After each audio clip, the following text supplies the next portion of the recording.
Based on a single ayah, verse in the Quran, a huge and extremely dangerous political and religious confrontation between Arabs and Jews can explode into war once again. Will you explain the background and ramifications of this very volatile issue? I always like to make our listeners aware of facts that are not common knowledge to most people, whether so-called believers or unbelievers. That there is no mention in the Quran of the Temple of Jerusalem nor of the name Jerusalem.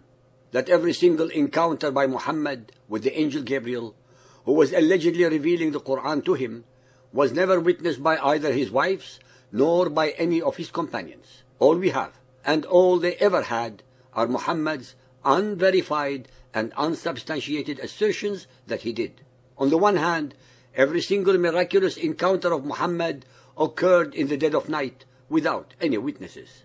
On the other hand, the miracles that Moses performed were witnessed by the whole of the Israelite and Egyptian peoples in broad daylight. I shall address this subject linguistically and historically. Now I shall recite the single verse in the Quran upon which an incredible myth was created, the results of which reverberate 1,400 years later in the 21st century. Surah Al-Isra 17.1. Glory to Allah, who did take his servant for a journey by night from the sacred mosque to the furthest mosque, whose precincts we did bless, in order that we might show him some of our signs. For he is the one who heareth and seeth all things. سبحان الذي أسرى بعبده ليلا من المسجد الحرم إلى المسجد الأقصى الذي باركنا حوله لنريه من آياتنا إنه هو العليم البصير.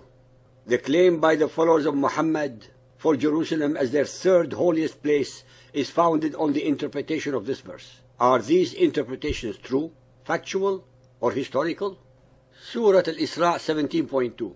We gave Moses the book and made it a guide to the children of Israel, commanding, take not other than me as disposer of your affairs. Ladies and gentlemen, there is absolutely no indication as to where the Masjid al-Aqsa is. Neither is there any word or expression assuming a miraculous event. It is a simple statement that Muhammad was taken on a journey from Mecca to an undisclosed holy destination. Based entirely on this verse, it is impossible to connect this alleged event to any point on earth, let alone Jerusalem.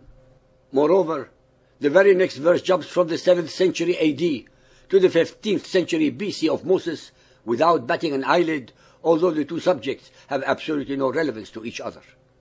If the event mentioned above were truly miraculous, there would have been more verses to follow extolling and elaborating upon the subject. Nothing of the kind can be found in the Quran. No mention of Buraq, of Gabriel, of meeting previous prophets, of 7 heavens, or of Jerusalem.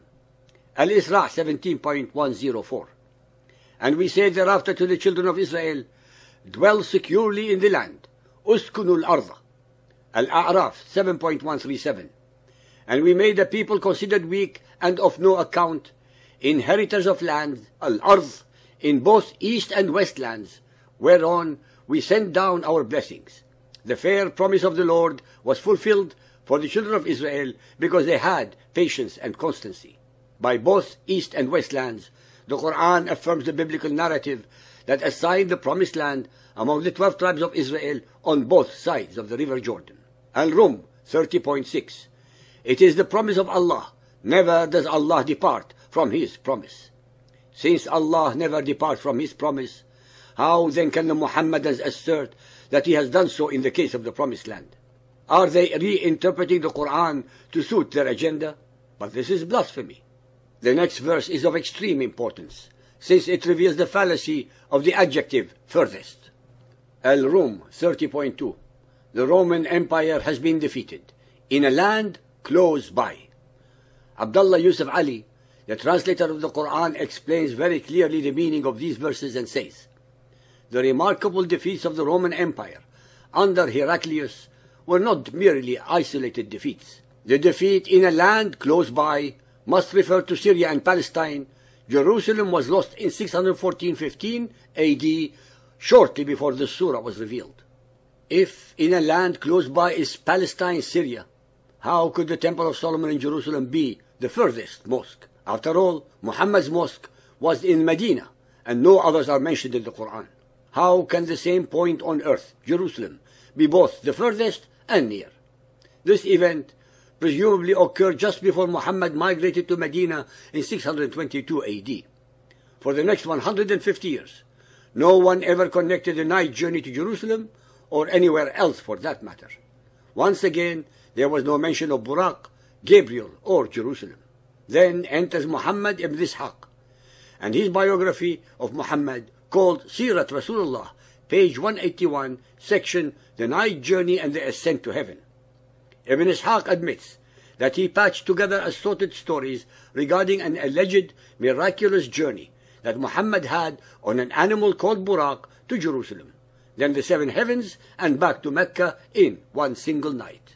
This became one source among others of the worst case of deceptions and contortions of facts, history and religion propagated by the hadiths that had ever been perpetrated upon the human consciousness since the beginnings of recorded history. It is upon these unfounded and unsubstantiated lies that the Arabs and the followers of Muhammad lay their claim upon Jerusalem.